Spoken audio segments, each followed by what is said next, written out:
carinho do convite, a oportunidade desse momento, porque realmente é uma alegria muito grande poder estar com vocês, uma casa que eu tenho a oportunidade de visitar desde há uns 15 anos atrás, mais ou menos, foi quando eu tive a oportunidade de estar aí pela primeira vez, talvez até um pouco mais, eu ainda muito novinho, e, enfim, já tendo a oportunidade de conviver com todos vocês, realmente é uma alegria muito grande. Então, um beijo carinhoso. E, como foi dito pelo nosso irmão, o nosso tema de hoje é a passagem do apóstolo Paulo, intitulada Tudo me é lícito, mas nem tudo me convém, que tem diretamente relação com os ensinamentos da nossa querida doutrina espírita, especialmente no que diz respeito à questão do livre-arbítrio. Então sejam todos muito bem-vindos em mais uma manhã de domingo.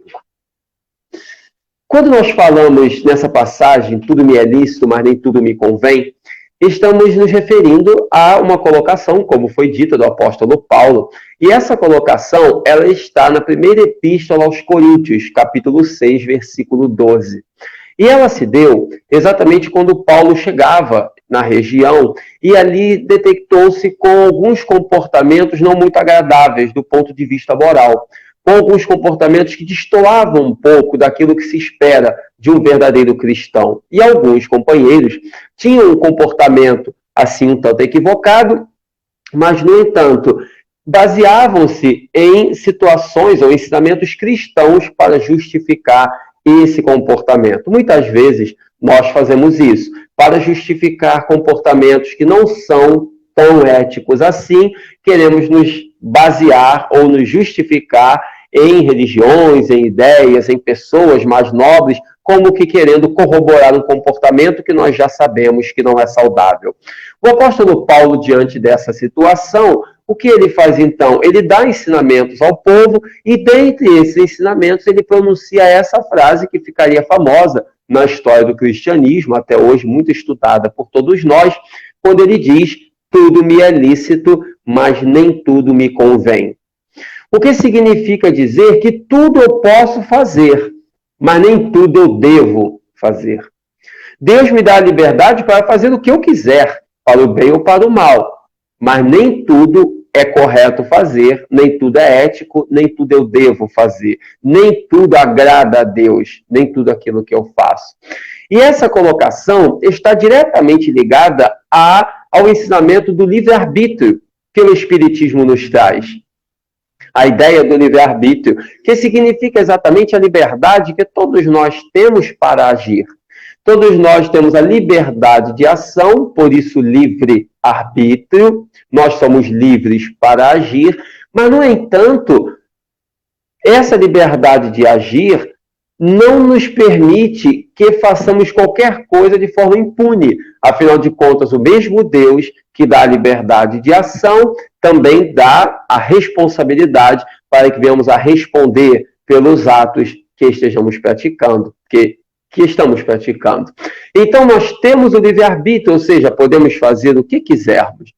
No entanto, aquilo que fizermos terá consequências. A liberdade de agir nós temos para escolher, mas as consequências dos nossos atos nós não podemos escolher. Essas nos são impostas pela natureza, nos são impostas por Deus. Então, podemos agir como quisermos, mas as consequências virão de uma forma ou de outra. Por isso, a importância, a necessidade de agir de forma sempre correta, no campo do bem, cultivando os valores morais, porque só teremos a ganhar nós e toda a humanidade. Então, essa ideia do livre-arbítrio, esse ensinamento do livre-arbítrio que o Espiritismo nos traz, que, repetimos, está diretamente relacionada à colocação do apóstolo Paulo, que tudo me é lícito, mas nem tudo me convém, é extremamente atual, porque liberdade de ação todos temos. Algumas pessoas que não entendem muito bem esse mecanismo da lei de causa e efeito, os ensinamentos que o Espiritismo traz nesse contexto, algumas pessoas se perguntam, mas se Deus é bom, por que ele permite tanta maldade? Por que ele permite que as pessoas façam o mal? Mas é exatamente esse contexto. Se Deus nos impusesse o bem de cima para baixo, nós não teríamos mérito das nossas ações. Para que nós venhamos a evoluir pelo mérito das nossas ações, nós temos que ter a liberdade do caminho a escolher. e tendo a liberdade do caminho escolhido, então vamos escolher o bem, se escolhermos o caminho do bem, ou o sofrimento, se seguirmos o caminho do mal. Mas aí o mérito se torna nosso, se torna individual. Se Deus colocasse tudo certo já para todos e todos fôssemos proibidos de praticar o mal, que mérito teríamos? Absolutamente nenhum. O mérito está no esforço pessoal, na dedicação pessoal, no desejo sincero de fazer o bem, de fazer boas coisas. E aí sim, colhendo os benefícios dessas boas coisas que são feitas, que são semeadas. Portanto, o livre-arbítrio está aí para todos, e as consequências virão.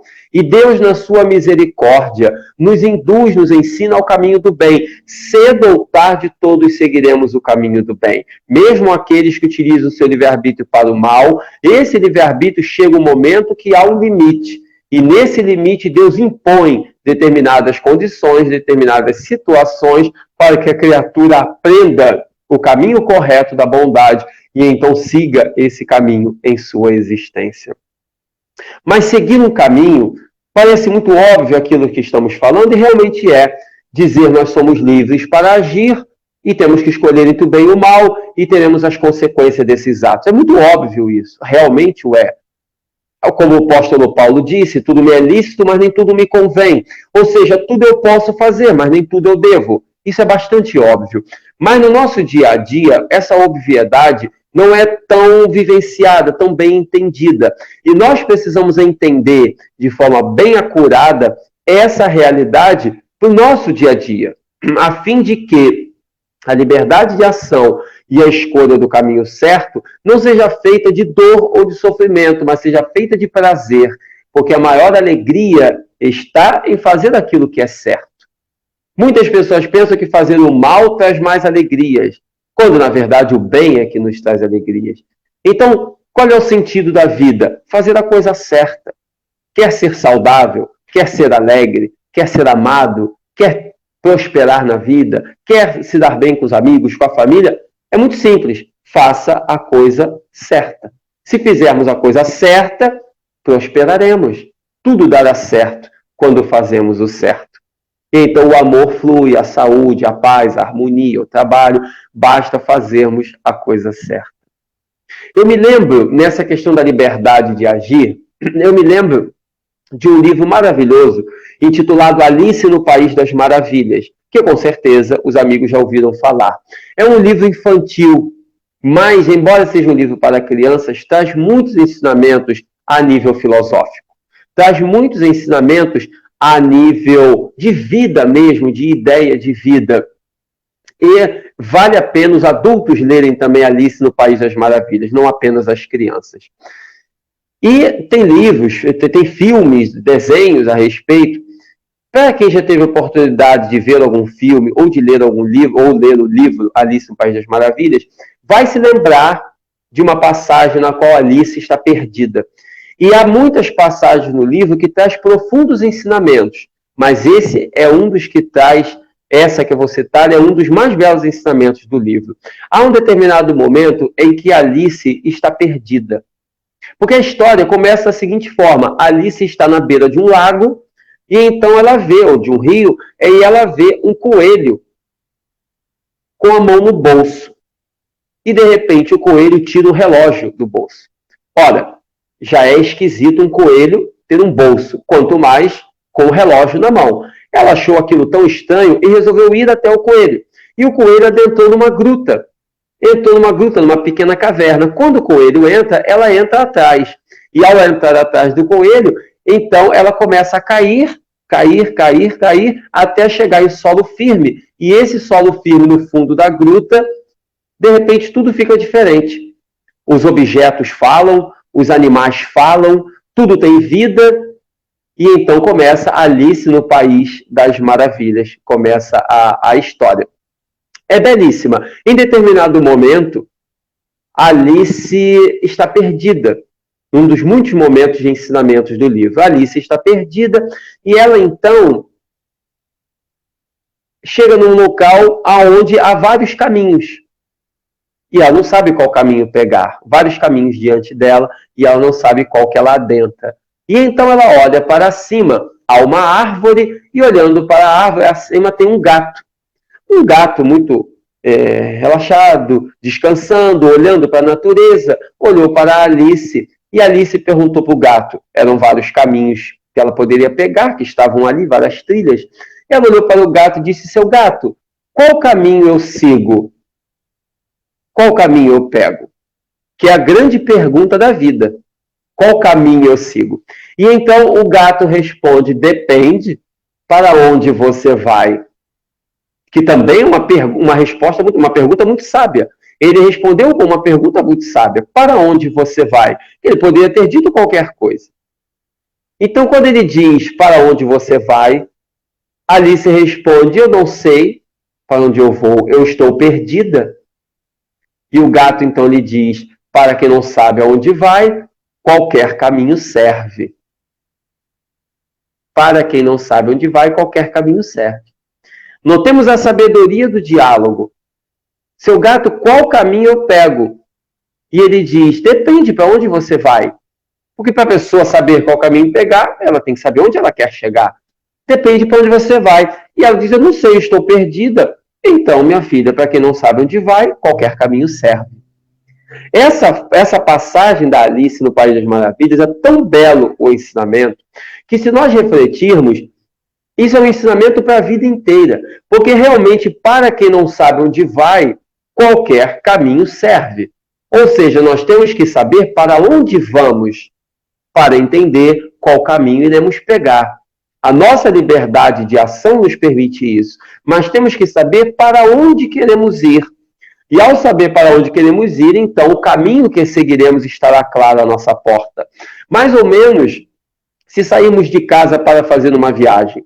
Saímos de casa, pegamos o nosso carro ou qualquer outra condução e vamos então para fazer uma viagem. Ora, eu tenho que saber para onde eu irei viajar. E então eu saberei qual caminho eu pego. Mas se eu sair de casa sem destino nenhum, para onde eu vou? Para onde é a minha viagem? Não sei para onde eu vou. Qualquer rua vai me servir, porque eu não tenho um destino certo. Eu tenho que saber para onde eu estou indo, para saber qual caminho eu seguirei. Portanto, é necessário na vida, uma das coisas fundamentais, nós termos noção daquilo que queremos, daquilo que sabemos e daquilo que devemos fazer. E ao ter noção daquilo que devemos fazer, nós então saberemos o caminho correto que iremos seguir. Muitas pessoas caminham pelo mundo e não sabem qual caminho devem seguir, qual caminho seguem, qual caminho elas devem trilhar para chegar no objetivo, porque elas não têm um objetivo. E essa é uma das grandes questões que merecem a nossa reflexão. Se olharmos para o Evangelho de Jesus, nós vamos ver que Jesus, ele constantemente nos incitava à vivência do amor ao próximo, à vivência da caridade, ao exercício da fé. Ou seja, Jesus veio ao mundo com uma missão definida, com uma proposta clara. E quando nosso Senhor dava esses ensinamentos, é porque esse era o foco da sua vida. Essa era a sua missão, ensinar as pessoas o amor a Deus, o amor ao próximo, o exercício da fé. Essa era a sua missão. Então ele sabia claramente o que precisava ser feito. E ao saber claramente o que precisava ser feito, ele então realizou essa vida brilhante, única. Como diz o Evangelho, o dia que a humanidade viu o amor, a luz varar as trevas, foi a vinda de nosso Senhor Jesus Cristo, o Espírito mais perfeito que já pisou na face da terra. Então ali, ele estava nos ensinando o caminho correto que todos nós devemos seguir. Qual caminho devemos seguir? Esse caminho do amor, da caridade, da fé, da esperança.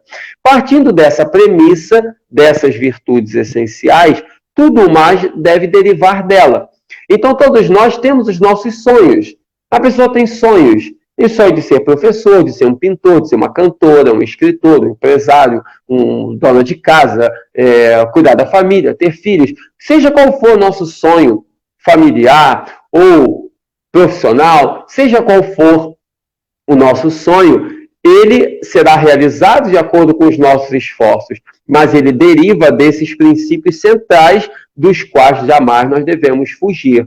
Então, seja qual for a tarefa, o sonho, a missão, o trabalho que cada um de nós tenha, que cuidemos de pautá-los com esses princípios da ética e da moral, do amor e da caridade que Jesus nos legou. Tendo isso como alicerce, nós podemos fazer qualquer coisa em nossas vidas que teremos pleno sucesso, plena realização.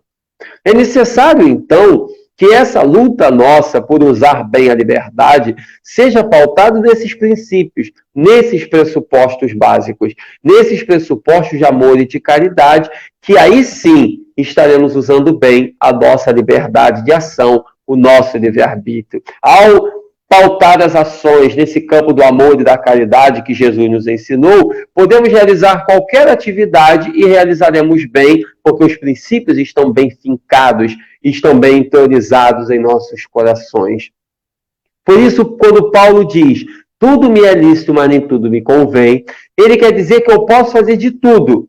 Ou seja, eu posso escolher qualquer coisa, a maneira de agir, mas nem tudo me convém. Ou seja, eticamente eu tenho que ver a forma mais saudável, mais correta e mais de acordo com o Evangelho que eu devo fazer. Posso fazer o que eu quero, desde que isso não fira, não agrida nenhum tipo de princípios. Desde que dentro daquela proposta esteja pautado no campo moral, na vivência dos princípios cristãos. Fazendo isso, nós podemos fazer qualquer coisa na vida, realizar os nossos sonhos, as nossas tarefas, as nossas vontades, porque todas estarão pautadas nesses princípios morais que o cristianismo nos traz. Façamos isso e a humanidade será feliz. Isso sempre foi a proposta e o exemplo que os grandes cristãos deram para a humanidade. Se nós olharmos a vida do próprio apóstolo Paulo, nós vamos ver que ele mesmo foi prova viva disso, porque o próprio apóstolo Paulo, antes de se converter a Jesus, quando ele ainda era doutor da lei, ele perseguia os cristãos. Ele era um perseguidor. Ele era alguém que perseguia, era alguém que maltratava, era alguém que achava que pelo fanatismo, pela força bruta, era possível manter uma certa ordem. E a ordem, na intuição dele, porque isso era muito individual, deveria perseguir os cristãos, já que ele era seguidor ferrenho, ortodoxo, fanático da tradição mosaica, como doutor da lei, doutor do sinédrio, que herdou isso da sua família, ele então acreditava que os cristãos não deveriam praticar o que praticavam, fazer o que faziam, porque os cristãos diziam que Jesus era maior do que Moisés. Embora Jesus nunca o tenha dito, mas os cristãos pregavam Jesus como o grande salvador da humanidade. E Jesus era realmente maior do que Moisés, maior do que todos que já pisaram na face dessa terra.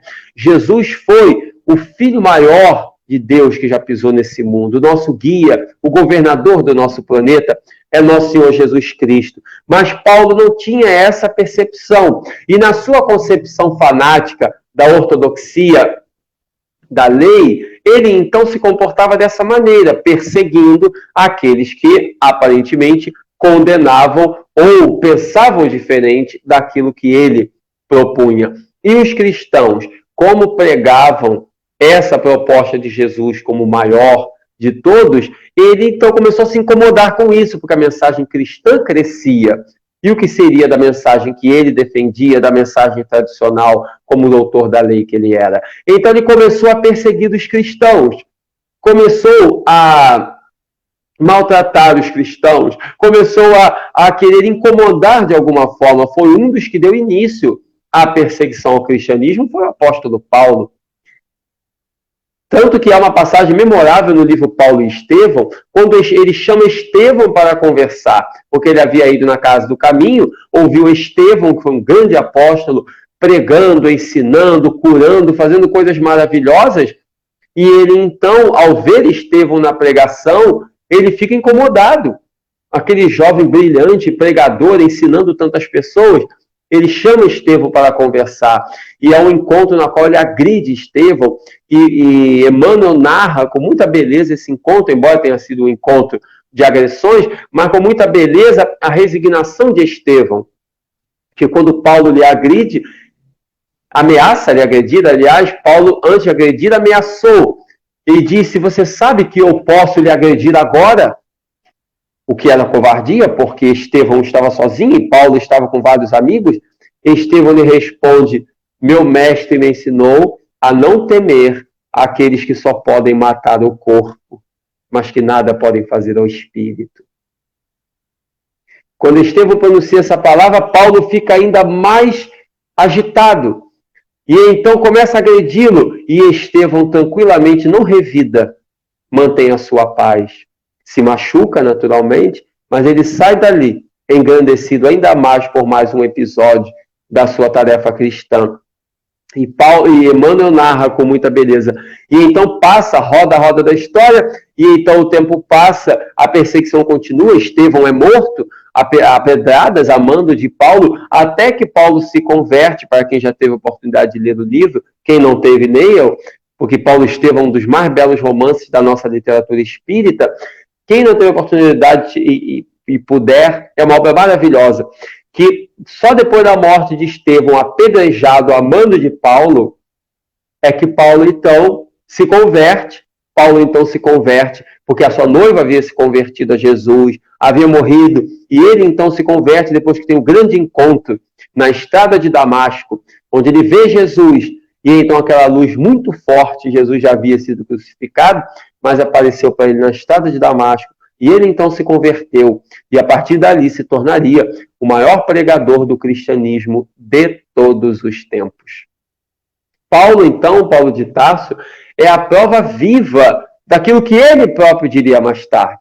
Se ele mais tarde ensinou que tudo me é lícito, mas nem tudo me convém, ele foi a prova viva desse ensinamento, assim como de muitos outros que ele mesmo pronunciou.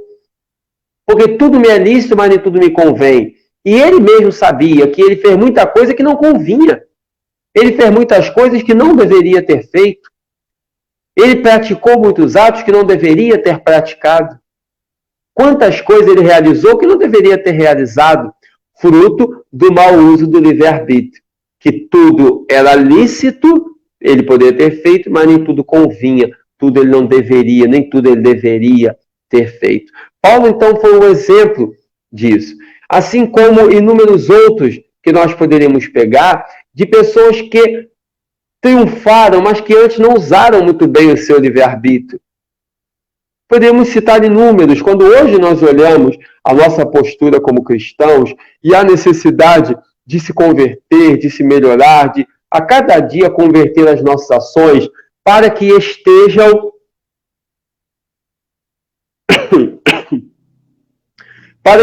o máximo possível de acordo com o Evangelho de Jesus, porque nenhum de nós é perfeito, obviamente, mas o máximo que conseguirmos conjugar as nossas ações na senda do bem, tanto melhor. Mas nós vemos que hoje essa necessidade que nós temos foi a mesma necessidade que os cristãos no passado tiveram. A mesma necessidade que os cristãos no passado tiveram foi a necessidade que nós sentimos hoje. Tanto que os apóstolos eram pessoas comuns, como nós. Nós vemos que Paulo perseguiu o cristianismo antes de se converter a Jesus. Pedro negou o Cristo por 3 vezes. Judas o traiu. Os demais fugiram. No momento da crucificação, os apóstolos fugiram. No momento da cruz. Boa parte, a maior parte, só João que não. Quando Jesus estava sendo crucificado, os discípulos todos fugiram com medo. João permaneceu ali, ao lado de Maria de Nazaré, ao lado de Maria de Magdala, mas somente João, dentre os apóstolos, que permaneceu. Os outros discípulos todos se foram. Ou seja, eram pessoas imperfeitas, como qualquer um de nós, que usaram bem o seu livre-arbítrio no serviço ao cristianismo, mas também usaram mal em determinados momentos. Mas entender isso é uma necessidade, porque entender que eles são seres humanos como nós e que erram como nós, mas que assim como erraram, foram fiéis até o fim, perseverando no bem, suplantando os seus obstáculos para que o amor triunfasse e para que o bem vencesse. É necessário que venhamos a trazer esses princípios e essas ideias para a nossa realidade atual, Porque ao perceber isso, nós percebemos como que é importante essa reflexão sobre o que realmente eu devo fazer. Porque tudo eu posso, mas nem tudo eu devo. Tudo está à minha frente, mas nem tudo realmente eu quero ou nem tudo agrada a Deus. Entender o que eu devo, entender o que agrada a Deus, entender o que é certo é fundamental. Fazer a coisa certa é o segredo para uma vida produtiva, uma vida saudável, uma vida feliz. Partamos então desse princípio. Fazer a coisa certa. O que é fazer a coisa certa? Isso tem sido um exercício para todos os seres humanos que já pisaram na Terra. Porque o único que fez o certo durante a vida inteira foi nosso Senhor Jesus Cristo. Todos os demais cometeram falhas, cometeram equívocos. Todos os demais. Todos nós e todos os grandes seres que já pisaram na Terra. Homens e mulheres de todos os tempos. Não houve ninguém, absolutamente ninguém, que tenha pisado nessa terra que não tenha cometido equívocos. A única exceção, dissemos, foi Jesus. A única. Mas ninguém pisou nessa terra e não cometeu erros. Jesus, nosso Senhor, foi o único que passou por aqui e que foi perfeito. Todos os demais, até mesmo os grandes sábios da humanidade, os grandes heróis de todos os tempos. Quando nós olhamos a vida, por exemplo, de São Francisco de Assis, o maior nome, considerado o maior nome do cristianismo de Jesus para cá, um símbolo de caridade, São Francisco, um símbolo de caridade universal, que iluminou a noite da Idade Média, na qual a humanidade, mergulhada na Inquisição, na corrupção, na mentira, nos prazeres mundanos, na cúpula, onde a política e a religião se misturavam sem qualquer tipo de critério, São Francisco foi o símbolo da caridade universal, considerado por muitos, como dissemos, o maior exemplo, o maior nome do cristianismo depois de Jesus. E, no entanto, na sua juventude, ele também teve seus equívocos, teve seus problemas, teve o seu lado que a juventude convidou para que ele, de alguma forma, usufruísse dos prazeres do mundo, até que depois, então, ele, interiorizando bem qual seria a sua missão, entregou sua vida à vivência do amor e da caridade, conforme Jesus pedia, conforme Jesus desejava. Esse encontro com Jesus, simbolicamente falando, esse encontro com o Mestre que cada um de nós tem, é o que muda verdadeiramente a nossa vida. O pensamento cristão, ele permeia toda a cultura da humanidade, todos os povos, mesmo aqueles que não acreditam em Jesus, mesmo aqueles que não creem no Senhor, mesmo aqueles que não têm em Jesus o seu modelo e guia, mesmo aqueles que não têm no Senhor o seu mestre, porque a sua religião ensina outra coisa, mesmo esses têm o pensamento de Jesus guiando suas vidas, porque o pensamento do Senhor e os seus ensinamentos é o que permeia, é o que guia, é o que abençoa e rega toda a humanidade. Com esses ensinamentos sublimes que é a mensagem da verdade, porque Jesus foi a palavra de Deus na face da terra. Esse símbolo nós temos que ter muito bem entorizado em nossos corações. E esse pensamento de Jesus, que abençoa toda a humanidade, até aqueles que não acreditam nele, cedo ou tarde acreditarão. Cedo ou tarde adentrarão. Cedo ou tarde conhecerão aquilo que é a mensagem da verdade, aquilo que é o ensinamento da verdade, aquilo que é o que o Mestre nos traz, que mesmo aqueles que não acreditam estão dentro desse contexto. Então não basta, não há por que não acreditar. Quando hoje eu vejo a ciência moderna trazendo vários conceitos, por exemplo, a psicologia moderna hoje, trabalhando vários conceitos que são conceitos cristãos. Por exemplo, recentemente eu escutava um grande psicólogo, conhecido no mundo inteiro, dizendo um dos grandes equívocos do ser humano é o sofrimento por antecipação, o que é uma grande verdade. Um dos grandes equívocos nossos é sofrer por antecipação. Sofremos de véspera por coisas que muitas vezes não acontecerão. Então sofremos muito por nada. Isso é uma grande verdade o que ele disse. Mas eu pensei comigo, Jesus já disse isso há 2000 anos. Quando o mestre disse, não vos preocupeis com o dia de amanhã, porque o amanhã trará seus cuidados. Cada dia tem a sua própria preocupação. Quando o Senhor disse isso, ele estava dizendo exatamente que nós não sofrêssemos por antecipação. Que nós não sofrêssemos por antecipação. Ele estava dizendo exatamente isso. Então, veja como é importante modernamente os cientistas, os pesquisadores, repetirem esses ensinamentos. Evidente que é importante, mas como que nós vemos que no Evangelho de Jesus já estão os ensinamentos principais para que tenhamos uma vida saudável, uma vida feliz, especialmente no campo emocional, que é de onde derivam todas as nossas ações. Corrigindo a maneira de pensar, corrigiremos os nossos atos. Façamos isso e a vida será muito mais feliz. Hoje, por isso que hoje, modernamente, falando desses conceitos, desses princípios, é fundamental essa correção no comportamento, e é por isso também, nesse bom uso da liberdade, nesse bom uso do nosso dia a dia, das nossas ações, é imprescindível que venhamos a entender a maneira correta de agir, como dissemos. E hoje se fala muito, especialmente em neurolinguística, nas ciências do comportamento, como utilizar bem o tempo, como utilizar bem as nossas ações, como realizar boas práticas, como corrigir a maneira de agir e de pensar, como ter mais motivação. Tudo isso influencia em nossa vida.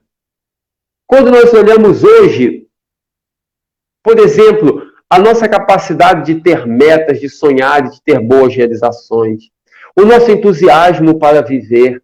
Ontem eu conversava com um conhecido e ele falava sobre a política, que ele estava muito desacreditado da política, porque esses políticos que estão aí, todos eles, que ninguém presta, aquele papo pessimista que nós conhecemos. A política, assim como qualquer outra área da vida, tem pessoas boas e pessoas não boas.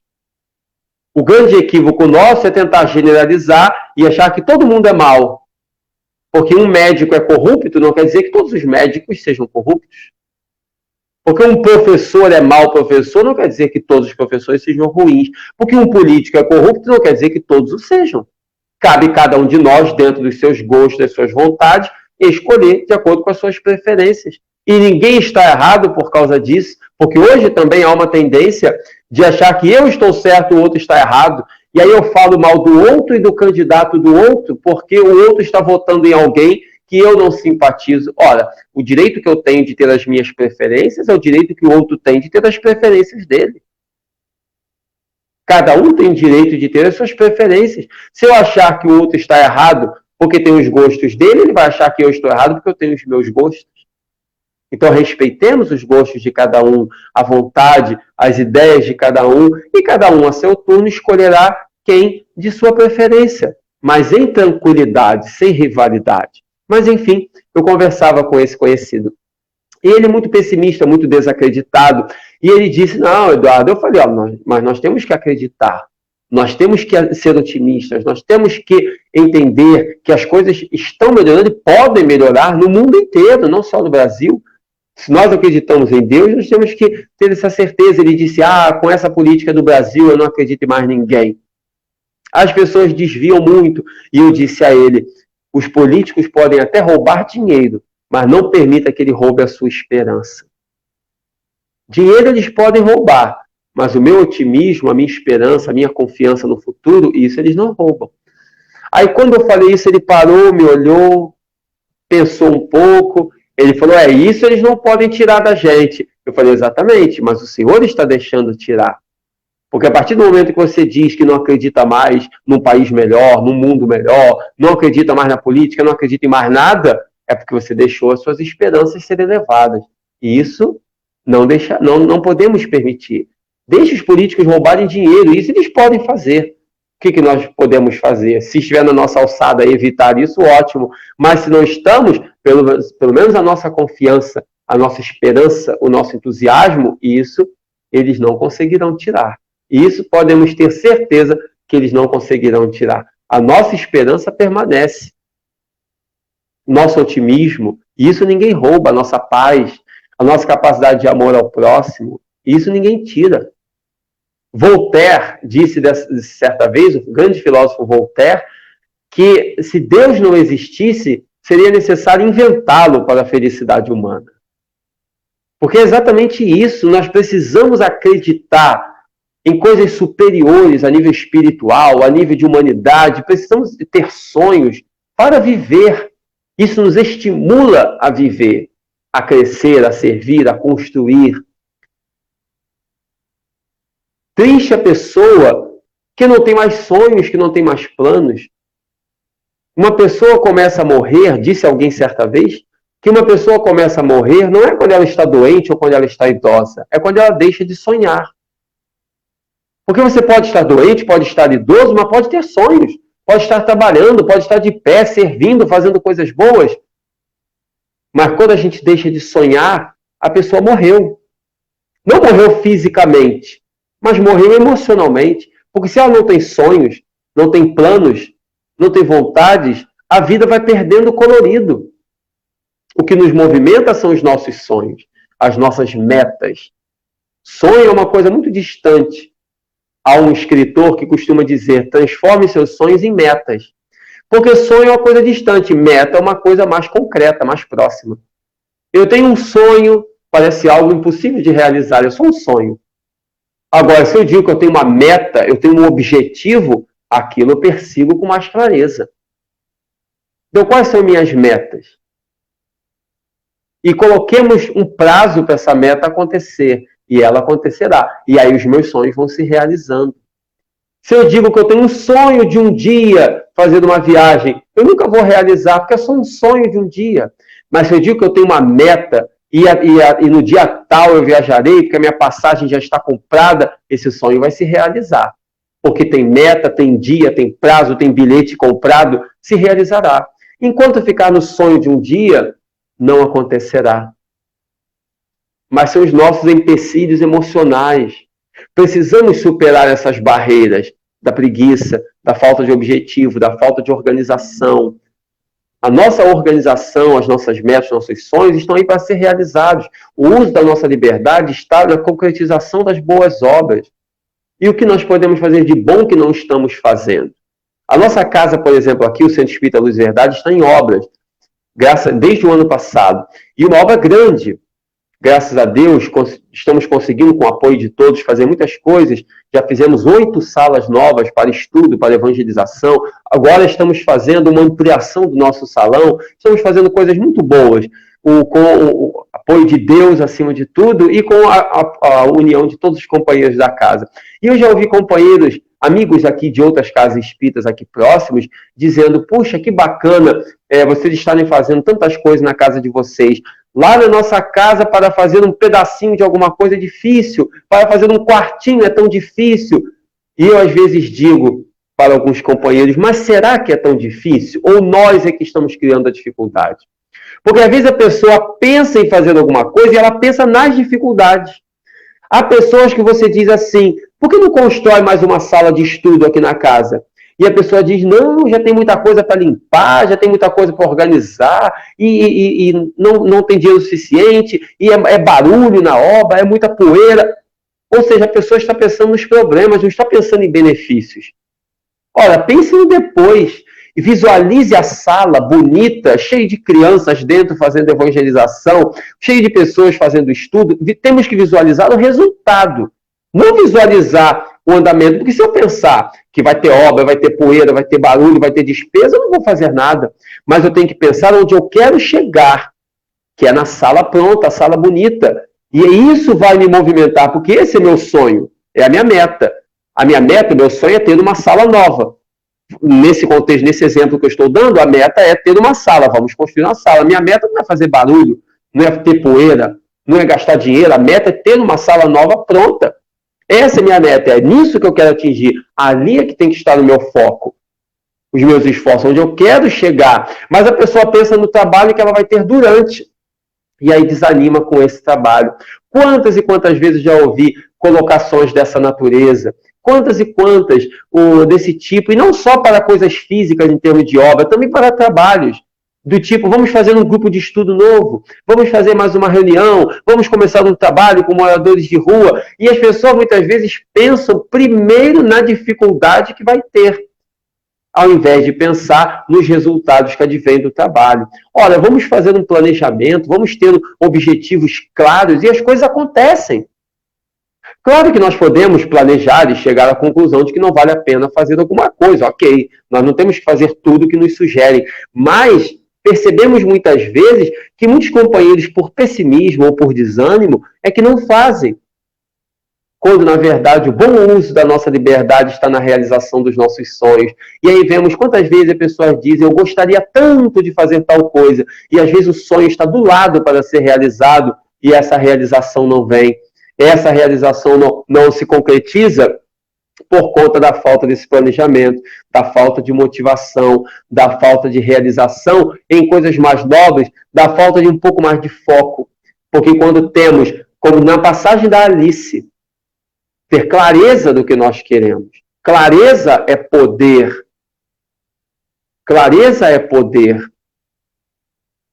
Quando nós vemos isso, na passagem da Alice, ficou muito claro. Porque quando o gato diz, para quem não sabe onde vai, qualquer caminho serve, ele está dizendo a ela, você tem que saber aonde você quer chegar. E isso vale para todos nós, aonde nós queremos chegar, o que eu quero, quais são as minhas metas, quais são os meus planos. Eu tenho que saber o que eu quero. E conforme uma meta vai sendo vencida, outra virá, e outra virá, e outra virá, e assim isso nos impulsiona para frente. Então, quais são os meus planos? O que eu pretendo para os próximos 6 meses? O que eu pretendo daqui para o fim do ano? O que eu pretendo para daqui a um ano? Quais são as minhas metas? Quais são os meus sonhos? Eu quero escrever um livro novo, eu quero me tornar um palestrante, eu quero fazer um grupo de estudo, eu quero fazer uma faculdade, eu quero fazer uma viagem, eu quero ler tantos livros num prazo de tantos meses. Quais são as minhas metas? E tendo essa clareza, então a meta se realiza. Mas é necessário saber o que queremos, ter sonhos. Quando a pessoa perde a capacidade de sonhar, de traçar planos, ela perde a alegria de viver. Então, tracemos metas, sonhos, planos e nos organizemos para elas, e elas acontecerão. Quando traçamos objetivos, meus irmãos, e nos concentramos neles, isso tem um poder tão grande de realização, que na maioria das vezes nós conseguimos realizar o que sonhamos. Porque traçamos um objetivo claro, colocamos um prazo e nos dedicamos a ele, e então aquilo acontece. E a felicidade vem, a alegria vem, a sensação de dever cumprido. E aí a coisa acontecendo, nós colocamos novas metas, e mais uma meta nova, e assim nós vamos vivendo, colocando novos objetivos. Eu ouço companheiros muitas vezes, esses dias eu conversava com um companheiro aqui da nossa casa, do Luz e Verdade, ele já está com 70 anos aproximadamente. E ele me dizia, Eduardo, já estou com 70 anos, já vivi muito, já trabalhei muito, agora é só esperar o tempo passar. E eu comentei, o senhor está com quantos anos? Desculpa lhe perguntar. Ele falou com 70. Eu falei, é melhor não esperar só o tempo passar não, porque veja, o senhor está com 70 anos. Se o senhor morrer com 90, supondo, porque pode ser que viva mais do que isso, mas se o senhor morrer com 90, tem mais 20 anos pela frente.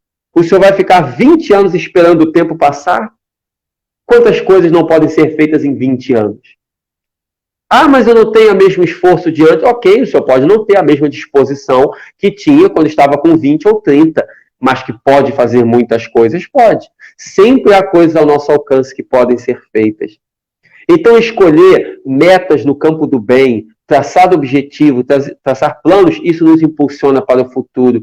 E isso nos faz mais felizes, mais realizadores. Isso dá o bom uso da liberdade. Isso nos faz produzir, construir no bem, construir um mundo melhor, exercitar bem a nossa missão, exercitar bem o nosso livre-arbítrio. Porque isso é usar bem o livre-arbítrio. Buscar bons projetos que façam o bem às pessoas. Porque há pessoas que não fazem mal a ninguém, mas também não fazem bem a ninguém. Não basta só não fazer o mal, é necessário fazer o bem. Se eu faço o mal, pior para mim, porque responderei por isso. Se eu faço o mal, pior para mim. Se eu faço o mal, porque responderei por isso. Se eu faço mal, eu vou responder por esse mal. Mas se eu não faço mal nenhum, eu não responderei por um mal, mas eu responderei pelo bem que eu não fiz. Esse bem que eu não fiz vai pesar na minha trajetória. Por que eu não fiz o bem? Por que eu não fiz o bem? Eu deveria tê-lo feito. Então, muitas pessoas não fazem o mal e acreditam que estão fazendo um grande negócio, que isso é suficiente, quando não é. Quando, na verdade, nós temos que realizar coisas boas, temos que realizar boas obras, temos que realizar boas ações. Então, não basta pensar só, eu não faço mal a ninguém, eu tenho que fazer o bem. Eu tenho que partir para o bem. Eu tenho que entender que eu estou na Terra para servir e que o bom uso do meu livre-arbítrio está exatamente nesse contexto da caridade que praticamos, do bem que realizamos. Não importa qual é o sonho da pessoa. Não nos permitamos travar nas nossas realizações. Claro, tenhamos bom senso, ninguém vai planejar coisas mirabolantes, impossíveis de se realizar, mas ter metas, sonhos um pouco mais audaciosos é necessário para que venhamos a crescer. Nós podemos sonhar com o sol. Talvez não vamos chegar no sol, mas teremos chegado nas estrelas, já teremos feito um grande papel. E assim nós vamos vivendo e vamos realizando, sem nunca perder a simplicidade, sem nunca perder a humildade, sem nunca perder a paz interior, sem nunca perder o desejo sincero de servir, sem nunca perder esse amor verdadeiro que paira dentro de cada um de nós. Eu me lembro que quando, na época da independência da Índia, o grande Mahatma Gandhi, Mahatma foi um termo que significava a grande alma, e essa expressão lhe foi dada. Então, Mahatma não é o seu nome era Mohandas Karamchand Gandhi. Mahatma foi apenas um apelido que significava grande alma, porque ele era considerado uma grande alma, um grande espírito. E Gandhi, na sua missão, na sua tarefa espetacular, ele, na sua simplicidade, na sua humildade, na sua pureza e tranquilidade, mudou o mundo, libertou a Índia. A Índia era submissa ao poder inglês, devido ao poderio militar e financeiro da Inglaterra. A Índia era colônia da Inglaterra. E óbvio que nunca conseguia se libertar, porque a Inglaterra era muito mais poderosa. E Gandhi liderou o país na libertação e conseguiu que essa libertação se desse pela paz, pela não violência e pela resistência pacífica. E Gandhi dizia, pela luta nós sempre iremos perder. Olho por olho e o mundo inteiro ficará cego. Olho por olho era uma tradição antiga do chamado Código de Hammurabi, que pregava a violência pela violência. Hammurabi foi um rei da antiguidade, que pregava a violência pela violência. Ele dizia olho por olho, dente por dente, ou seja, devolver o mal pelo mal. E Gandhi dizia, olho por olho, o mundo inteiro ficará cego.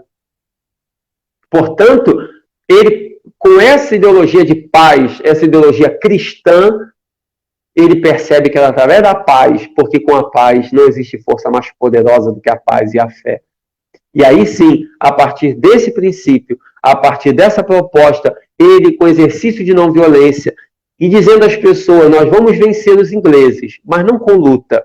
Nós vamos vencer não nos submetendo àquilo que eles nos impõem, não nos obedecendo, não obedecendo a eles. E assim é a melhor maneira de fazer com que os grandes não cresçam ainda mais. Se eu não posso lutar contra um tirano, a melhor maneira de vencê-lo é não me submetendo a ele. E aí ele não vai me dominar. Só existe alguém que domina porque existe alguém que se deixa dominar. Esse conceito já havia sido difundido também no século XVI, que provavelmente Gandhi tenha lido a obra de Etienne de La Boétie, que foi um grande filósofo do século XV e XVI, quando ele escreveu uma obra chamada Discurso da Servidão Voluntária. No Discurso da Servidão Voluntária, Etienne de La Boétie diz que Só existe alguém que domina porque há alguém que se deixa dominar. Os pobres não conseguirão ganhar os seus tiranos, porque os tiranos são poderosos, mas eles podem vencê-los não se submetendo e não obedecendo àquilo que os seus tiranos mandam fazer. É o único poder que temos de não obedecer um tirano é desobedecendo, mantendo a nossa paz, fazendo com que não seja feita a vontade deles, pela desobediência. E Gandhi entendeu aquilo com tanta profundidade que passou a aplicar na Índia a desobediência civil. Ou seja, não podemos e não devemos vencer pela força, mas podemos e devemos vencer pela paz. E a resistência pacífica, a desobediência civil se tornaram símbolos da independência da Índia e Gandhi se tornou esse exemplo de caridade, de fraternidade e de amor ao próximo. Gandhi, portanto, se tornou esse ícone, fazendo com que a luta repleta de amor e de caridade simbolizasse a transformação da Índia e, consequentemente, a transformação do mundo inteiro, pelo exemplo que ele legou como um dos maiores seres humanos que já pisou na face da Terra. Essa é a realidade de quem usa bem a liberdade.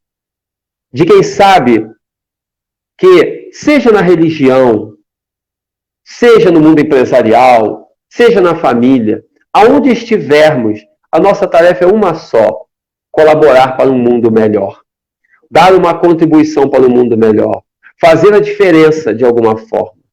Aonde estivermos, fazer uma diferença. Qual a diferença que a minha passagem está fazendo no mundo? Quando nós desencarnarmos, Deus não quererá saber qual o bairro que morávamos, qual era o nosso emprego, qual era o nosso salário, qual era o nosso nome, como é a nossa casa. Deus não quererá saber isso. Ele quererá saber, sim, qual o bem que nós fizemos, qual a contribuição que nós demos enquanto estávamos na Terra. Qual a contribuição que nós demos enquanto estávamos na Terra? Essa será a grande pergunta que nos será feita. O que você fez para um mundo melhor? E o que nós responderemos?